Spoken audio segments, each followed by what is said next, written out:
Dalam Bapa dan Putra dan Roh Kudus, amin. Bantu kami ya Bapa, supaya kami dapat meninggalkan cara pikir, cara pandang diri kami sendiri dan menyesuaikan diri dengan cara pandang Allah. Demi Kristus Tuhan dan pengantara kami. Amin.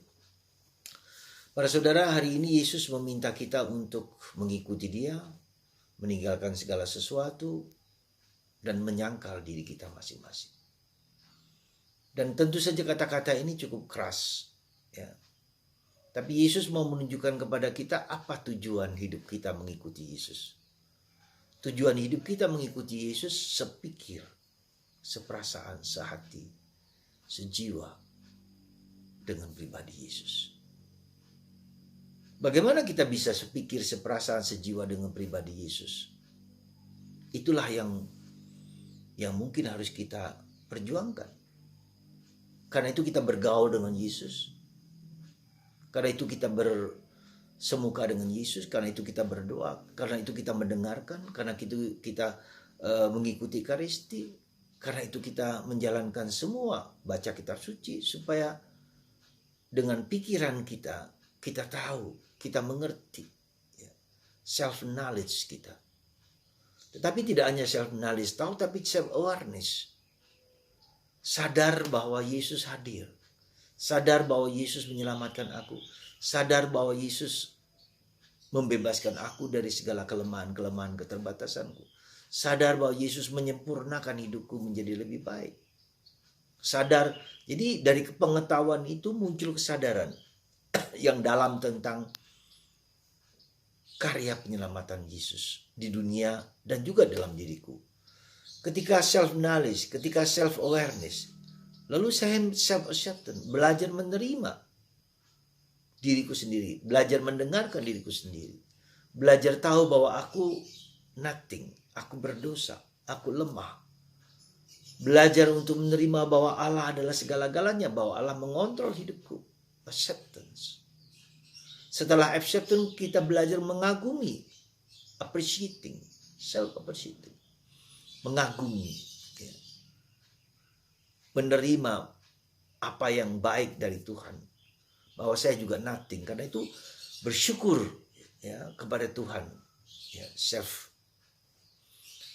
appreciating, menghargai hidupku karunia Tuhan. Setelah saya menghargai, menerima, mengagumi Tuhan, maka saya menjadi self-change.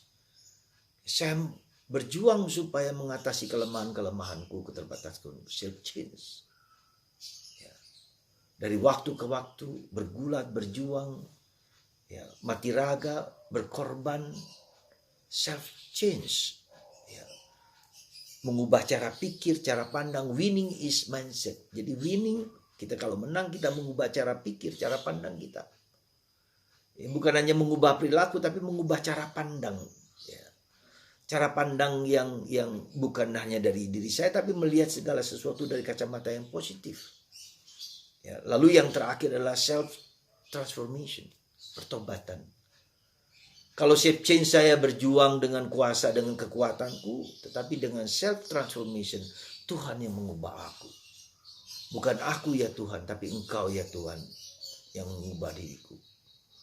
Jadi proses pertobatan itu proses yang mencakup beberapa aspek penting dalam diri kita. Self-knowledge, saya tahu. Self-awareness, saya sadar. Self-acceptance, menerima diri sendiri.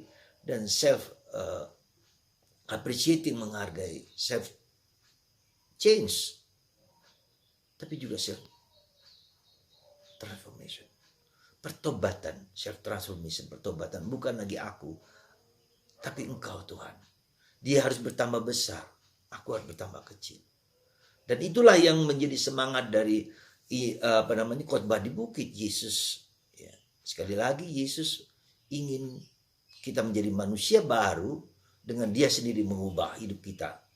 Itulah yang kita maksudkan sepikir, seperasaan, sekehendak. Kacamata kita adalah kacamata Tuhan, bukan lagi kacamata diriku sendiri.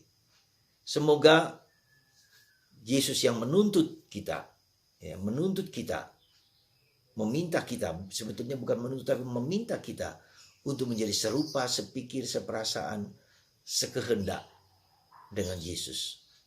Semoga Anda dan saya maju terus berjuang untuk mencapai self transformation, pertobatan ya, dalam diri kita. Semoga lingkaran lingkaran atau roda yang berputar itu, setelah mendapat self transformation, kita lagi pengetahuan lagi, kesadaran lagi, awareness lagi, acceptance lagi, appreciating lagi, change lagi, kemudian transformation lagi. Jadi semacam berlingkar, berputar-putar, semakin lama semakin mendalam, semakin merasuk sehingga kita menjadi serupa dengan Yesus. Semoga Anda dan saya dan kita semua menghadapi kehidupan ini dengan berjuang untuk mengatasi berbagai macam tes dalam hidup kita. Test of faith, ya, kita ditantang untuk mengatasi iman kita semakin mendalam. Test of forgiving, ya, tes untuk mengampuni orang lain, tes untuk hard work, untuk bekerja keras, ya, dan berbagai macam tes lain, ya, tes endurance, ya, tes endurance daya tahan kita. Nah, dari berbagai macam tes inilah yang membuat kita menjadi serupa, sepikir, seperasaan dengan Tuhan Yesus. Anda dan saya dipanggil untuk sampai untuk berjuang, tapi juga memohon rahmat bahwa kita tidak bisa berbuat apa-apa tanpa Kristus, tanpa Roh Kudus. Semoga Roh Kudus menguatkan, mendorong kita untuk sampai kepada kebersatuan dengan Tuhan itu. Semoga Bunda Maria mempelai Roh Kudus menguatkan kita semua. Tuhan memberkati Anda dan saya dalam nama Bapa, Putra dan Kudus, Bapa, Putra dan Kudus, Bapa, Putra dan Kudus. Amin.